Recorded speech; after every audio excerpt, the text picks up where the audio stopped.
somebody asked me a question. I will answer this one question because it's not really that prevalent.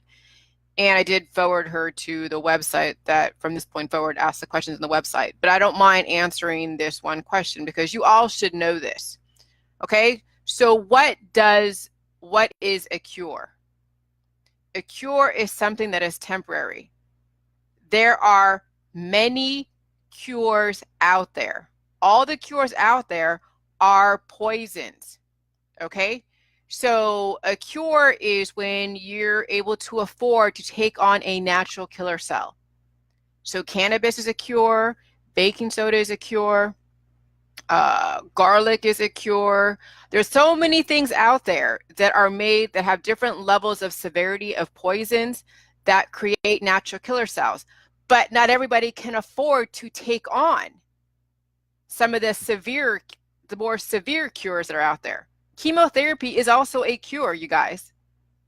Not everybody can take on chemotherapy and survive it because the cures are antigen pathogens that induce natural killer cells. And then what it does, it may lower certain cancer numbers or it may reverse a symptom. So it doesn't matter what kind of disease, because you can have all the named diseases, and I'm not going to name every single one of the disease, but if you have 11 different systems, you're human, and you have some exotic disease or some prevalent disease, there is a cure for that. But can your body afford to take on that cure? And so that's why there are some cures that are more egregious, like chemotherapy.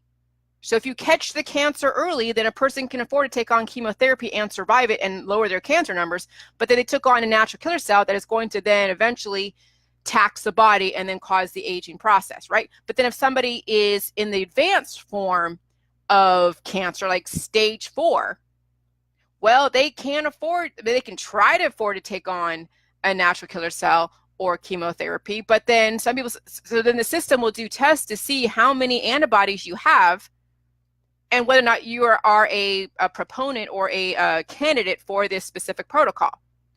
So when the system says that your disease is incurable, that's no different than saying that you're in hospice.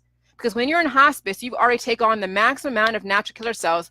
And if you do anything more that takes on another natural killer cell or takes on an antibody, it's going to then kill you right off the bat. So they put you in hospice, and so that way you die at home, and it could be whenever that happens. You could have a windstorm and some antigen will come into your house and kill you. It wouldn't matter what it would be.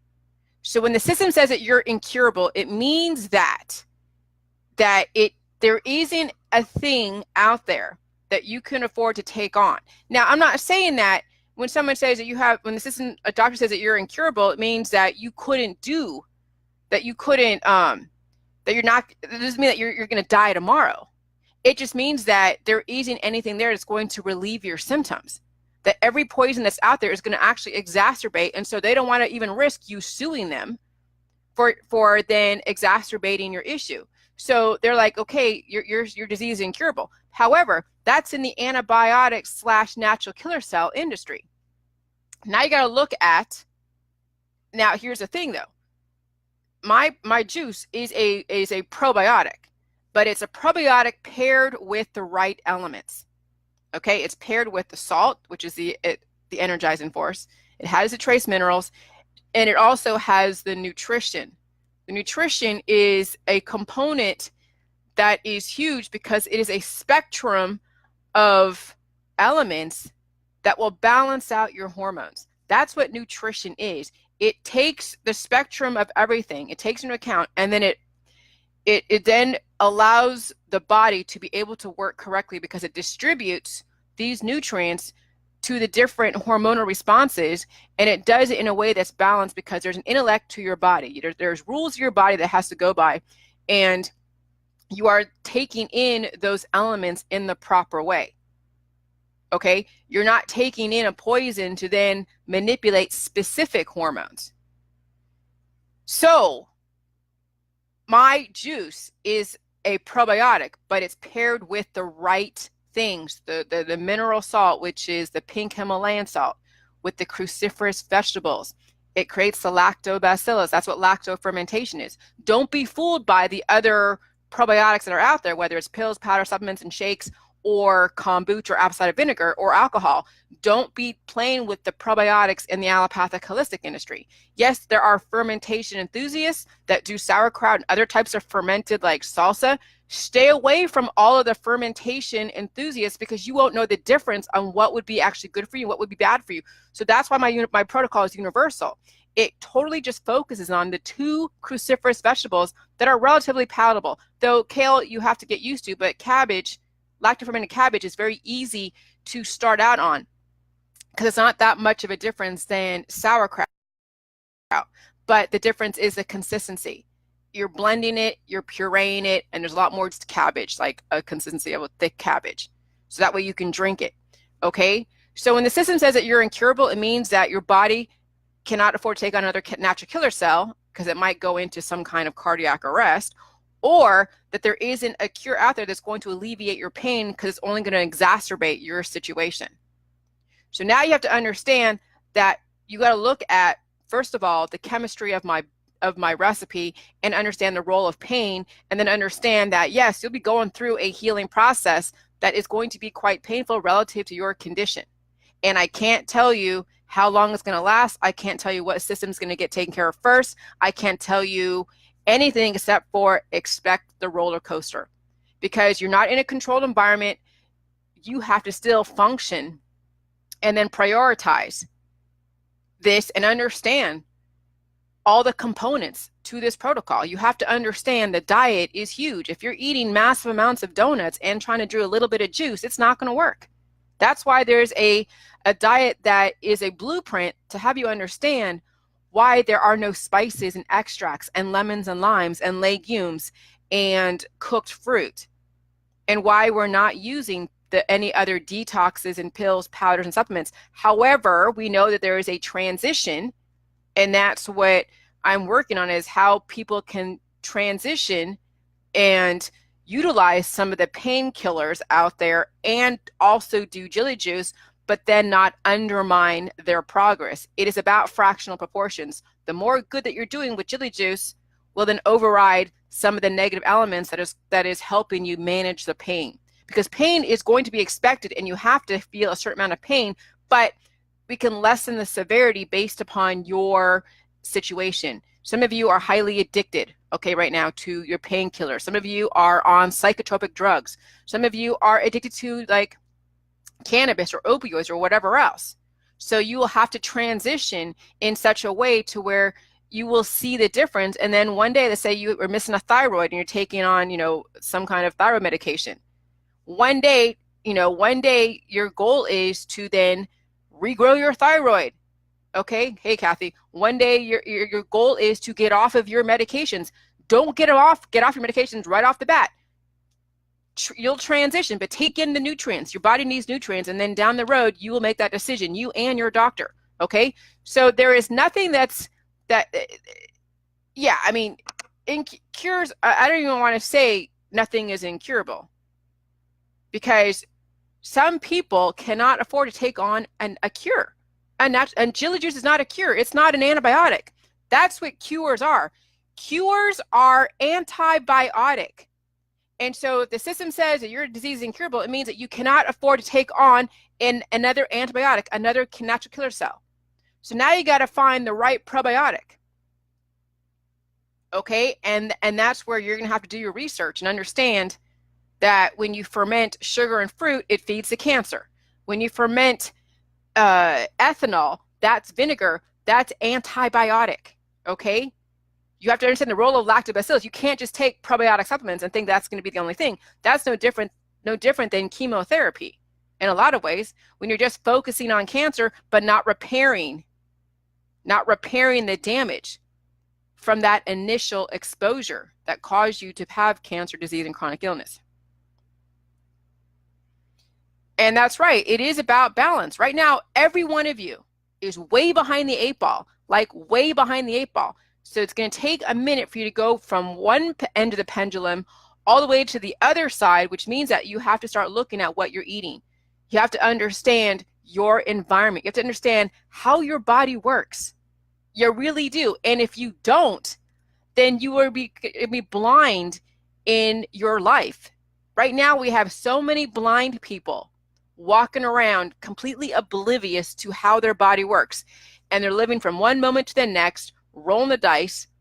And you just don't know when the body is going to give out because of the way they're taking care of their body.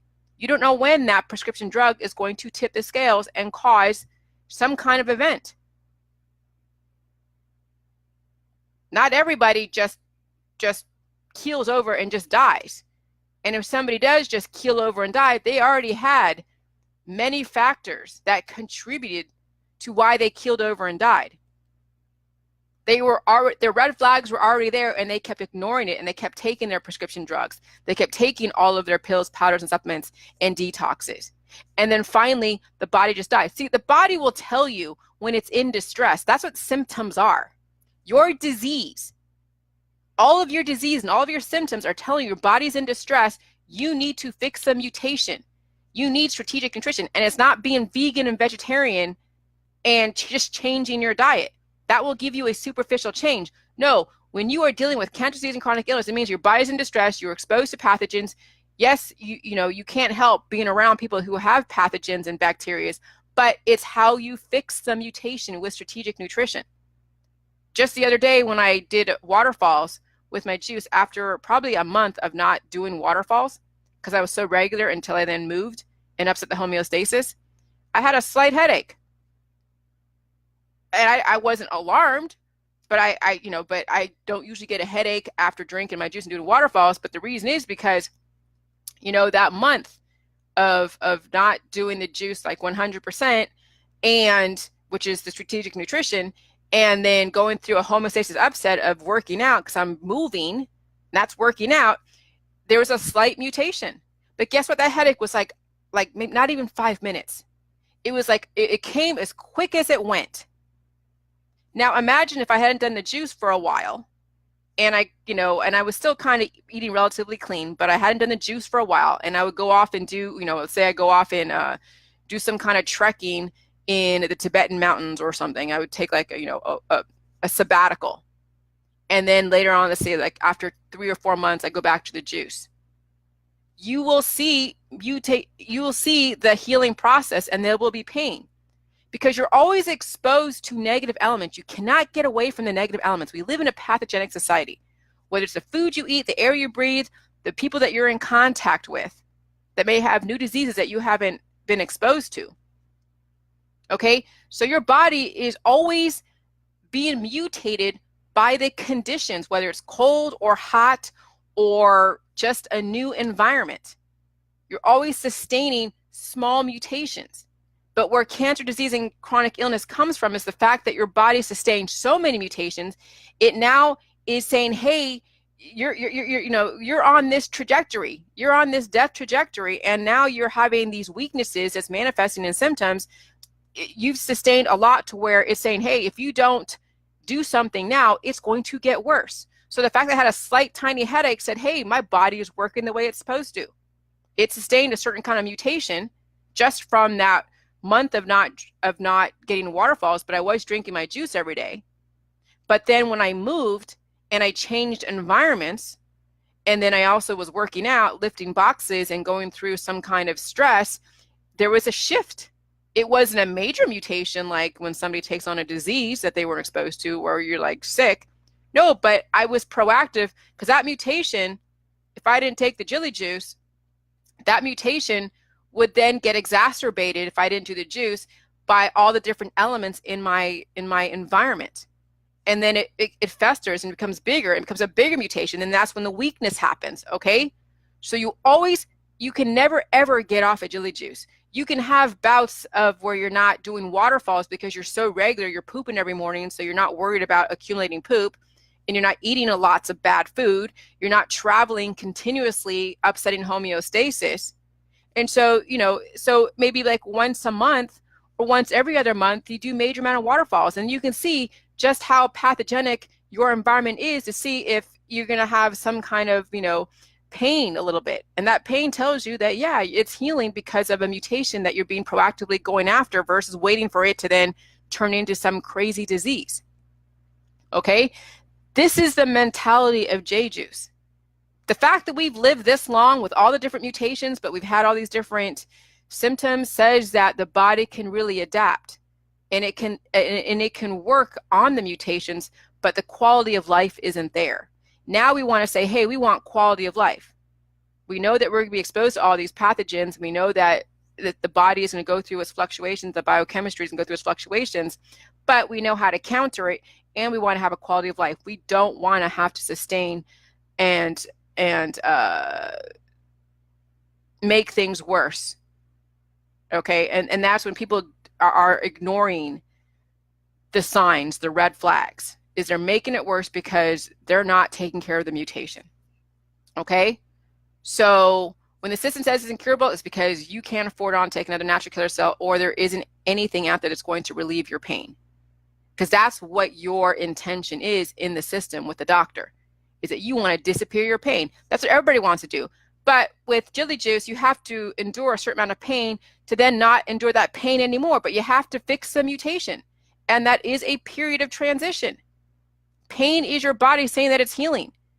And so when you're in the system, you're trying to disappear it, but you're doing it the wrong way. You're not trying to deal with it. You're trying to just anesthetize yourself. And that's what causes then more natural killer cells.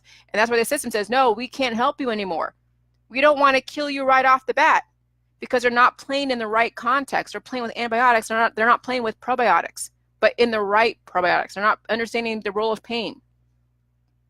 Okay? All right, I got to go. Bye.